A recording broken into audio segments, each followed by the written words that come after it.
বানে সংহাৰ চলোৱা উজনিৰ 3 জিলাৰ বন্যাৰ্তৰ কাষত থিয় দিছে বিভিন্ন দল সংগঠনে। নাজিৰা সমষ্টিৰ অন্তৰ্গত ভিতৰুৱা গাঁও চন্তকত সাহায্য বিতৰণ বিধায়ক সঞ্জয় কিষাণৰ উদ্যোগত মাকুম পৌৰসভাৰ সহযোগত বিতৰণ কৰিলে সাহায্য। চন্তক চাহ বাগিচা আৰু চন্তক বৰমিৰি গাঁৱত বিতৰণ কৰিলে সাহায্য।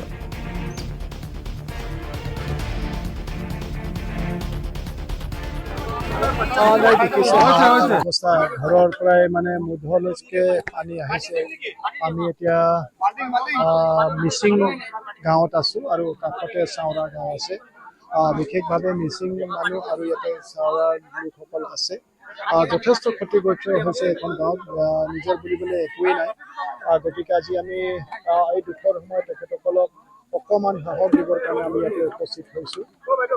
মোৰ লগত বিশেষভাৱে মোৰ দলীয় কাৰ্যকৰ্তাসকল আছে। মাকুম সমষ্টিৰ 3টাকৈ মণ্ডল, মাকুম মণ্ডল, হাবজান মণ্ডল আৰু গুহিজান মণ্ডলৰ বিষয়ববীয়া, লগতে আমাৰ মাকুম পৌৰসভা আৰু আমাৰ জিলা পৰিষদৰ ভাইচ চেয়াৰমেনৰ লগতে আমাৰ